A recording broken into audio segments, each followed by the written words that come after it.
Hi and welcome back to my channel. So I'm so excited about today's travel video because y'all know I love talking about travel. So let's jump right on in. So today I'm going to be sharing with you things that cause travel stress. And there's nothing worse than looking forward to vacation and then you're so stressed out leading up to vacation and sometimes even on the day that you're leaving to go on your trip. So let's talk about some ways that we can avoid that stress. So here's a statistic for you. Stress causes 37% of travelers to cancel or delay their vacations. Now, when I saw that, I was like, wow, I guess I just didn't realize that. But I can see how, depending on, how meticulous you are about things, being in line, that could cause you to say, forget it, I'm just going to cancel the vacation because I don't know how Aunt Susie and Uncle Jimmy are going to get from point A to point B, and then we got to get Uncle Joe and Uncle Jack from Z to A. So, I can see that. So 51% of U.S. vacationers admit that they are more stressed today compared to a year ago. And it's causing more than 1 in 3 to cancel, and that's 37%, to cancel or delay their trip, according to a new survey done by the Wyndham Vacation Rentals. So Wyndham says they have identified the most common travel pain points from planning and packing to relationship changes. So let's jump right in and talk about some of those things. So, number one, too many choices. 67% of vacationers have become stressed due to the information overload and are paralyzed by with too many choices when researching and planning. And 41% get stressed about scheduling things to do during their trip. Now, I'm going to tell y'all something. That's something that I never stress about. When I go on vacation, I don't stress about what I'm going to do. I'm going on vacation. When I get there, I can go to the concierge desk and say, hey, you know what? I've never been here before. What do you suggest that I do while I'm here? A lot of times that's very helpful, but let me tell you what you can do to avoid all of that stress. Get a travel agent. I know we live in a time where people think I don't need a travel agent. I can just go online and book my trip. But honey, can I just tell you something? Get a travel agent. Your travel agent can help plan your trip from beginning to end and everything in the middle, and you don't have to stress over anything. Case in point, you contact me and you say, well, Michelle, look, I want to go on a cruise to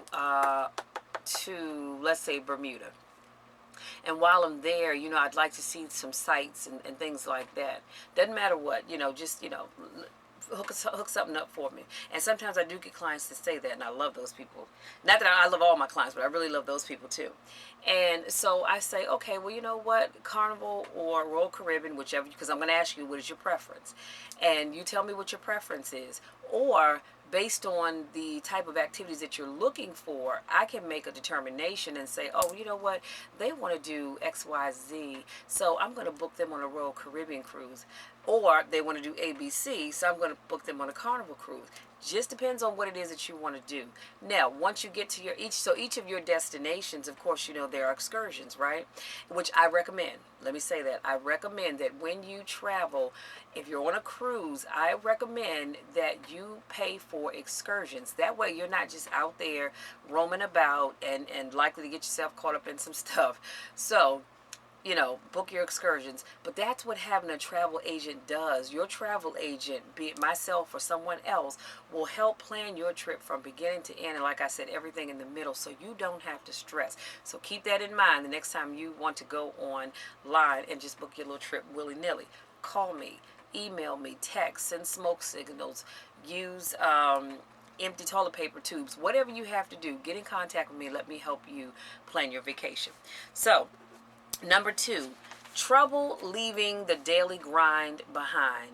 Let me put a pin right here because I'm guilty of that. There was a time where I had a huge problem with leaving my day-to-day activities behind. So much so to the point that even when I traveled, I took work with me because I had a hard time trying to go on vacation and visualize this work sitting on my desk when I could just take it with me and work on it during my downtime. But I don't do that anymore.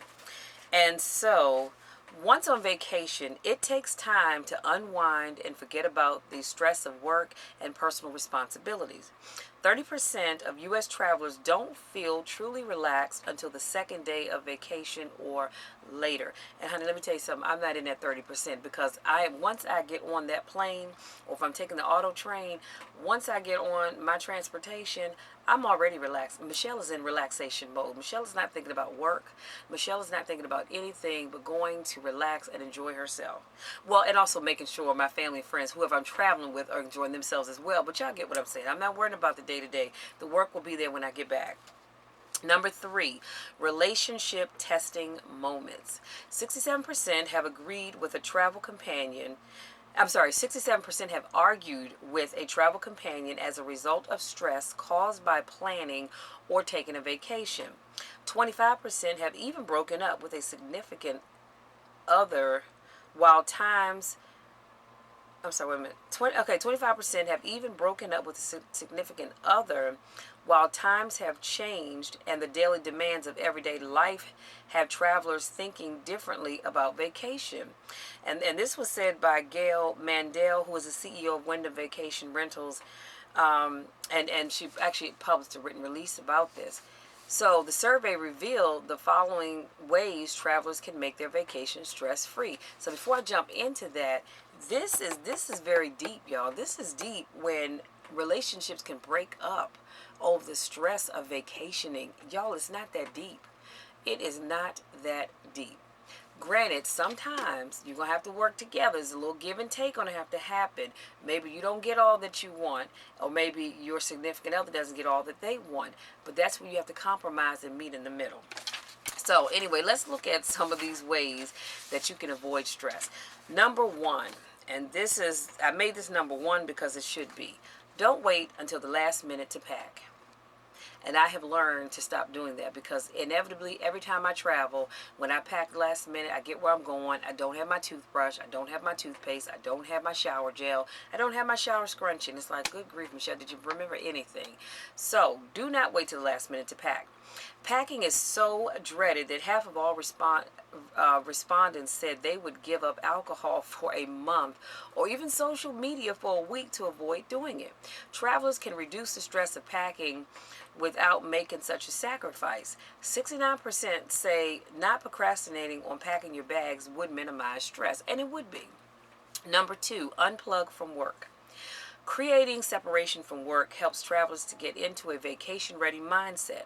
More than half felt not checking work email and voicemail reduces stress. The majority of travelers said taking an extra day off work before leaving for vacation or coming back a few days before returning to work would also help. Let me put a pin right here. So I told you guys back in the day I had my BlackBerry and it was hard for me not to check my messages, and I even went to the point of not just checking messages, I'm responding. I'm contacting folks, hey, I got this email from so and so, can you help them? I don't do that anymore. Those days are over with. But and so I do understand listening to voicemails, and I think that the reason why it's suggested that you don't do these things is because you're on vacation. Chances are you are thousands and thousands and thousands of miles away from your work. And if you focus on work and emails and voicemails and all of that, you're just going to stress yourself because there's nothing that you can do about it. You are on your way to wherever it is that you're going. So cut all that stuff out. Deal with it when you get back. Now, I do agree with taking off the day before you go on vacation. So when I go to my family reunion in August, my auto train does not leave until, oh, well, no, that's different. Okay. Yeah, no, it isn't. My auto train leaves that Monday evening. Well, of course, I'm not going to go to work. Now, the old Michelle would have gone to work, left work around 12:30, come home, thrown everything in the car, and headed to the train station. The new Michelle's not doing that. So I'm taking off that Monday. My train does not leave until I think it's 4:30 that evening.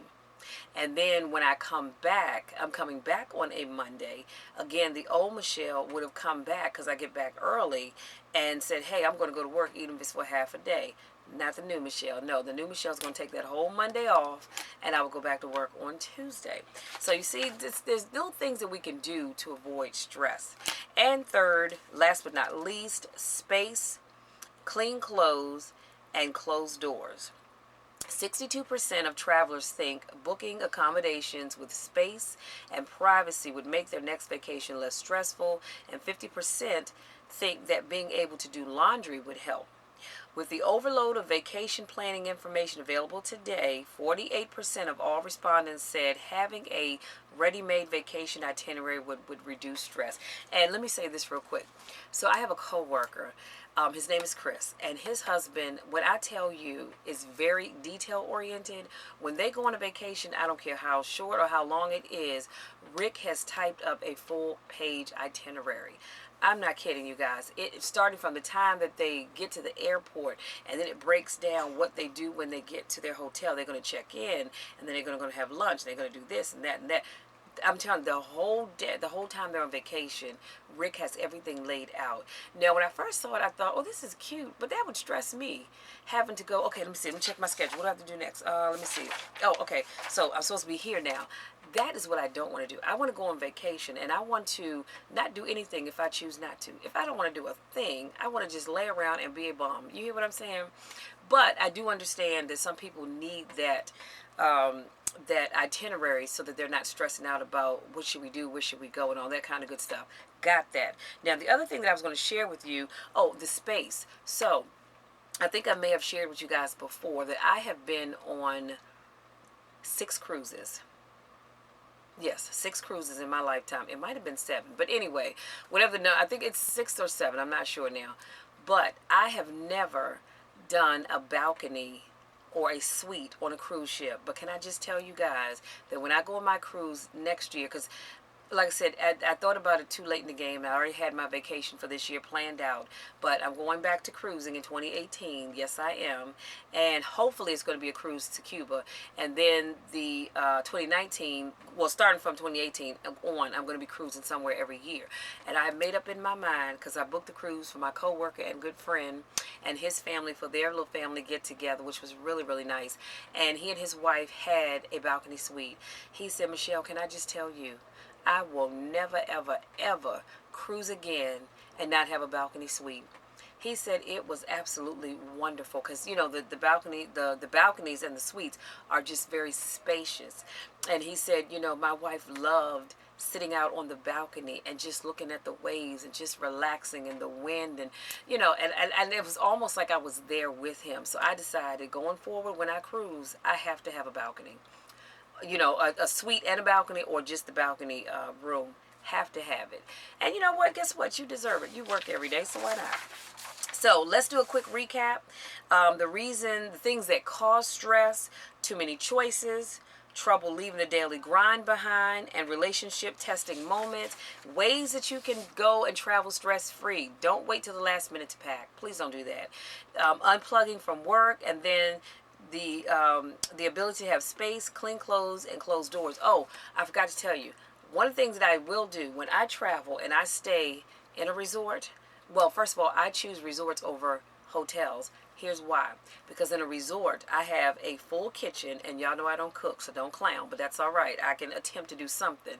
But I have a full kitchen, and that allows me to save money when I travel. Because going to Disney, guess what, y'all? It's expensive to go to Florida and eat out breakfast, lunch, and dinner every day when you're there for a week. So I have a full kitchen. I'm planning on eating breakfast every morning in the room because I'm not an early riser. If I don't, sorry about that, I'm doing some editing while I'm doing this video. But I'm not an early riser, so I will be eating breakfast in my room every day. And we are either going to do dinner in the room or lunch in the room. If we do lunch in the room, we'll eat dinner out. If we do we do lunch out, we'll eat dinner in the room. That way I still save money. Also, guess what, you guys? Staying in a resort, we have a washer and dryer. That is another pet peeve of mine. I cannot stand going on a vacation and then I have a suitcase full of clothes that I've worn that I have to now go home and wash. Cannot stand that. So that's the other reason why I do resorts. Because guess what? When I leave the last night of my resort, I'm washing everything that I had on. So, of course, you know, I'm going to put on my lounging clothes. And so everything that I've worn for that trip, from outer garments to underclothes, it's going in that wash. It's going to be dried. So when I pack my suitcase back up, guess what? The only thing in it that I'll have to wash when I get home, more than likely it's just my night clothes, because I'm going to get up and put on fresh clothes, of course, to travel home the next day. I cannot stand, you guys, taking dirty clothes home from vacation. So that's all I have to share with you today. And I know y'all gonna think this one was crazy as I don't know what, but no, I'm just particular about how I like to travel. That's it. That's all. So thank you so much to my newest subscribers. I love you guys. Thank you to those of you that continue to support me. I love you all to the moon and back. And again, you don't have to stress over planning a vacation. That's what I'm here for. Reach out. My contact information will be in the description box. Please reach out to me. Allow me to book your next trip, plan your itinerary, and all of that good stuff. Excuse me, because I just want you all to go and have a great time. So until then, I look forward to seeing you guys on the beaches of the world. Take care, and let's plan some amazing vacations.